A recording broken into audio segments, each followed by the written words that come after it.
تو آپ دیکھیں پروردگار کی نگاہ میں یہ دین کتنا قیمتی ہے کہ آپ دیکھیں 80 آدمیوں کی مختصر سی کشتی بچا لینے کے قابل ہے اور ساری دنیا ڈبو لینے کے قابل ہے۔ مطلب یہ ہے پروردگار عالم بتانا چاہتا ہے کہ طوفان نوح کے ترازو میں توڑ کر دیکھ لو کہ دین کتنا قیمتی ہے اور بے دینی کتنی بے قیمت ہے۔ اگر بے دینی ساری دنیا ہو تو ڈبو لینے کے قابل ہے اور دین 80 آدمیوں کی مختصر کشتی ہو تو بچا لینے کے قابل ہے۔ یہ وہ دین تھا کہ جسے جناب نوح نے اس انداز سے بچایا اور پروردگار عالم نے دین کو اس انداز سے بچایا ہے اپنے نبیوں کے ذریعے۔ توجہ کیجئے گا، اور اسی دین کو پیغمبر اکرم صلی اللہ علیہ وآلہ وسلم نے آخر میں پہنچایا، لیکن کفار پہلے دن سے کیا کر رہے تھے؟ اس دین کو ختم کرنا چاہتے تھے، اور پیغمبر کے زمانے میں بھی یہ کام کیا گیا۔ بدر میں کوششیں کی گئیں، احد میں کوششیں کی گئیں کہ جس دین کو پیغمبر سے لے کر آدم سے لے کر پیغمبر تک جس دین کا شجر تناور ہوا ہے، اس شجر کی شاخیں کاٹ دی جائیں۔ اس درخت کو یزید یہ چاہ رہا تھا کہ جڑ سے اکھاڑ کر پھینک دے۔ توجہ ہے آپ کی؟ یزید کیا چاہتا تھا؟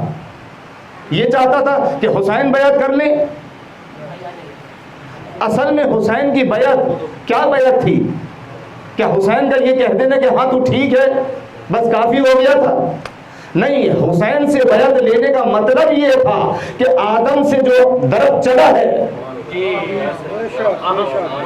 آدم سے جو دین چلا ہے، جو پیغمبر تک آیا ہے، حسین اسی لیے تو بیعت کرنے کے لیے تیار نہ تھے کہ میری ایک ہاں کا نتیجہ کیا ہوگا۔ یہ میری ہاں نہیں ہے، یہ میری بیعت نہیں ہے۔ میری بیعت کر لینے کا مطلب یہ ہوگا کہ آدم نے بھی بیعت کر لی، میری بیعت کر لینے کا مطلب یہ ہوگا کہ نوح نے بھی بیعت کر لی، ابراہیم نے بھی بیعت کر لی، پیغمبر نے بھی بیعت کر لی۔ اس لیے پیغمبر اکرم صلی اللہ علیہ وآلہ وسلم کے اس عظیم نواسے نے، اس عظیم بیٹے نے اس فلسفے کو ٹھکرا دیا۔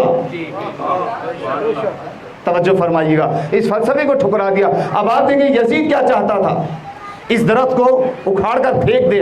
اب اگر حسین بیعت کر لیتے ہیں تو یزید کیا کہہ رہا تھا؟ اس نے تخت خلافت پر بیٹھ کر کیا جملہ کہا تھا کہ لعبت ہاشم بالملک فلا جاء وحی ولا نزل۔ یہ تو جملہ کہا تھا نا کہ کوئی وحی نازل نہیں ہوئی ہے، کوئی فرشتہ وحی نازل نہیں ہوا۔ یہ بنی ہاشم نے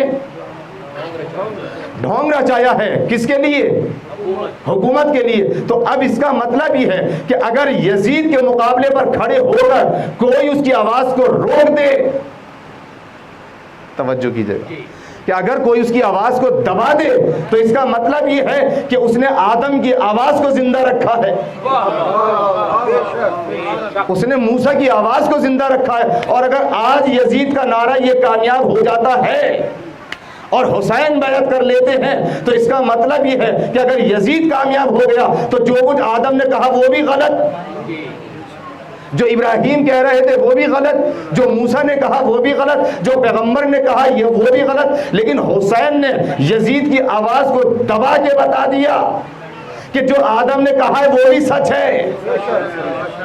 میں حسین نہیں ہوں، میں آدم بھی ہوں، میں موسیٰ بھی ہوں، میں ابراہیم بھی ہوں۔ میں اسی لیے تو ہم زیارت وارثہ میں پڑھتے ہیں السلام علیکہ یا وارثہ آدم صفت اللہ، سلام ہو آپ پر اے وارث آدم، اے وارث موسیٰ، اے وارث نوح، اے وارث ابراہیم۔